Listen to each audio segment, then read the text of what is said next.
welcome to QUTV News. This week, I'm Taryn Sargent. And I'm Sam Huff. Car theft is on the rise in Quincy, and it has hit close to home. Someone stole a car from C-Lot recently, and thieves stole items from student-owned vehicles. Director of QU Security, Sam Lathrop, is here to tell us what happened. Sam, so how many cars are we talking about in this last instance? Well, we had several cars that were attempted to be entered. Only one or two that were actually gained access to. And then one of the cars that was actually accessed was stolen from the lot as well. Oh gosh.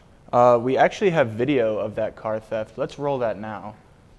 Sam, can you talk us through what we are watching? Yeah, these are from our QU security cameras in the C lot across from dining services. You see the vehicle just pulled up there, the van. You see approximately 4 people get out. They're going to first check, because the van has a sliding door, they're going to check the pickup truck next to them from their sliding door. But then those people from that van just kind of spread out throughout the C lot, and they just go from vehicle to vehicle to vehicle, trying to see if they can gain access. Here you see 2 of them that just left the van, and you can see them trying the car doors, and they're doing nothing other than checking for open vehicles right now. And then this vehicle was found to be open, and the keys were in it. So the Volkswagen that you just saw go by was stolen by members of that van. They kind of did a little joyriding around the C lot for a little bit, and then eventually they leave. We partnered with Quincy Police Department, and happily they were able to recover that vehicle a short time later, not too far from campus. But that was just because of the good graces of the car thieves. The vehicle that we had stolen 2 years ago from that C lot, same circumstances. The vehicle was unlocked. The car keys were in the vehicle. That one ended up in Chicago. So not such a happy ending to that story. Yeah, well, we are very thankful that the car was able to be retrieved. Since my time here at Quincy, you did bring up the last C-Lot incident. I've only known car thefts to happen in C-Lot.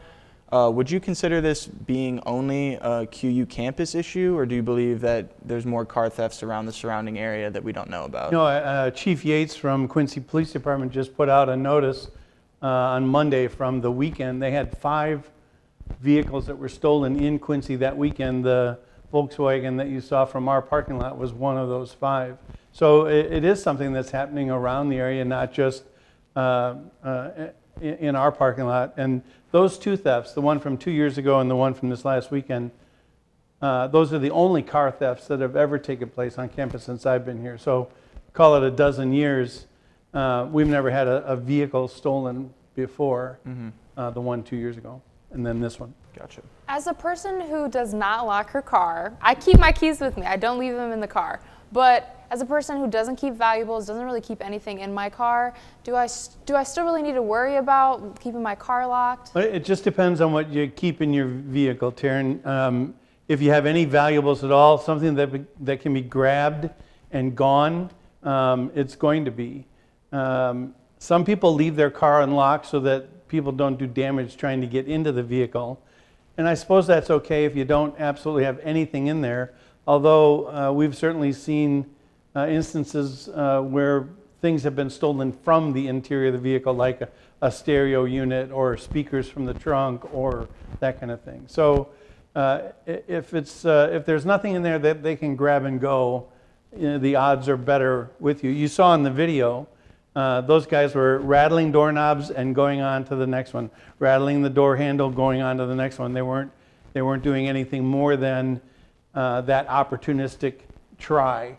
And if they found it open, you can bet that they're going to rummage through everything they can, looking for something of value that they can take with them. Definitely something for all students to keep aware of for at least the rest of the semester. Thank you so much for joining us, and thank you for your insight and your advice. Thank you. My pleasure. Thank you. Well, once again, thank you for joining us, and thank you for giving us some insight onto this rash of car thefts. There are some ways to help minimize the chance that your car will be stolen or broken into. When you are parked and ready to get out of your car, roll up your windows. Make sure that your doors are locked. Take your keys with you. Don't leave them in obvious places in your car. Don't leave purses, backpacks, or packages in plain sight. And park in well-lit areas near security cameras. QU security is always just a phone call away if you want an escort from your car to your living space. Back in early February, East Palestine, Ohio's routine train shipment derailed and has led to catastrophe in the town. The events of the last month made its impact to QU and influenced one traveling team in particular. For East Palestine, February has gone up in a puff of smoke and left citizens cautious for their safety. On February 3, 2023, the Norfolk Southern train derailed, spilling 11 cars with hazardous chemicals. The release of these chemicals has led to wide concern on the long-term health effects of civilians in the area. As the government reports no risk of toxicity, citizens have been reporting ailments of headaches, nausea, and other symptoms of chemical exposure. The U.S. government continues to look for answers. To any national political figure who has decided to get involved in the plight of East Palestine, I have a simple message, which is I need your help, because if you're serious about this, there is more that we could do.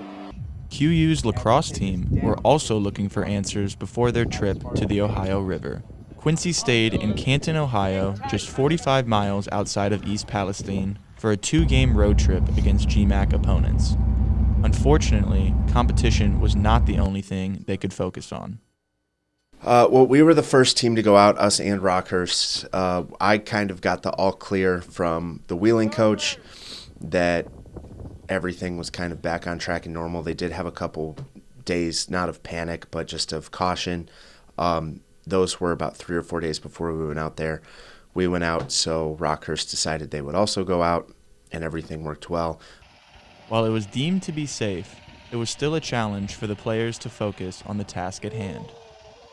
I definitely think it was a concern of the team. I think we all had it in our mind, especially just we're going right past it, pretty close, within a couple, at least 100 miles. That's pretty scary, but I feel like the guys really did a good job of staying on task and not really worrying about it. Coaches had plans in place, to avoid any contamination or anything like that. The team has since returned safely from any contamination risk, as well as bringing a couple wins home from their trip, with the players hoping to relax a little bit more on the next one. Recently, we had 2 teams who were met with devastating news. Both the track and swim team will not be able to send their individuals to nationals. This was due to the NCAA sports sponsorship requirements being unfulfilled. The part of the requirement unfulfilled, the minimum members needed. Even though they were a first-year program, the committee for the swimming championships came back and said they were very strict about the sports sponsorship rule and that swimming needs to have 11 participants, which we did not meet this year. We then submitted one for track, and the waiver got denied. We submitted an appeal, and they turned around and that committee had the same reasoning. Hopefully both teams can get enough athletes to fulfill the requirement before next season. Today we talk about a new face that can be seen in the residence halls. Cortarius Finley, better known as Court, has a new position on campus. Some of you may have noticed an unfamiliar email address giving information about next year's housing agreements. That is because we have a new director of residence life. Hello, my name is Court Finley, Cortarius Finley is my extended name, but I am the new director of residence life for here at Quincy University. I have been a part of this university for about 12 years now. I recently took over the position of director of res life from Josh Jacobs. Some of my responsibilities are just overseeing all the dorm halls, being an advocate for the students, just making sure that they understand that their voices are heard, and when it comes to the dorms from my part, and then just doing my best to make sure they're comfortable here on the campus. Court's office is located in the lower level of the SSC, so if you do need to set up a meeting, please notify him via email, or you can maybe stop by and catch him in his office. I'm an RA in Willard, and I do like Court. I haven't really got to know him yet, but he's a good guy. He's pretty cool. and he looks like he's ready to just do his job and get to know everybody else.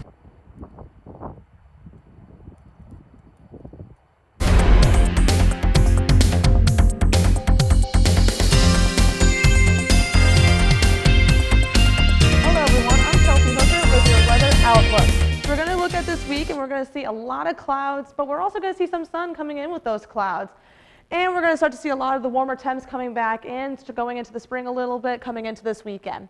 So looking at the average weekend, we're going to see an average high of 58 degrees with an average low around 30 degrees. The average for around this time of the year is a high of 46 degrees and a low of 27 degrees. In 2017, we saw a high of 75 degrees, and in 1993, we actually saw a low of 5 degrees. And then going into today, we're going to see a high of 48 degrees. It's going to be partly cloudy outside with some sun peeking through. Winds are going to be coming in from the northeast at 10 miles per hour. Tonight, we're going to see a low of 37 degrees. Still seeing those clouds coming in. Winds are going to pick up, coming in from the northeast still at 16 miles per hour.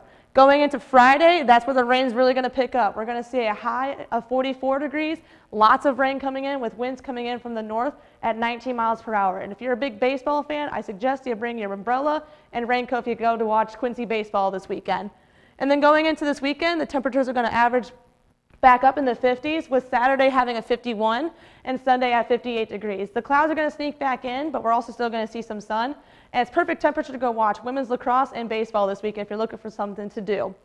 And then going into the rest of this week, we're going to see temperatures continue to rise, with Monday being the highest at 66 degrees, so definitely take advantage of that temperature while you can. And there's also still going to be some sun coming in.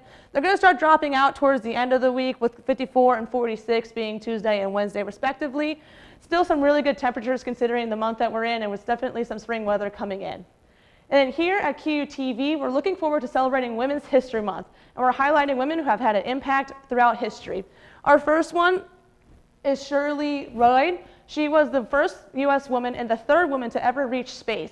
She rode in the 1983 Challenger, and she ended up winning the Presidential Medal of Freedom. After her time at NASA, she became the director of the California Science Institution, where she lived out the rest of her life. Our next individual is Shirley Holmes.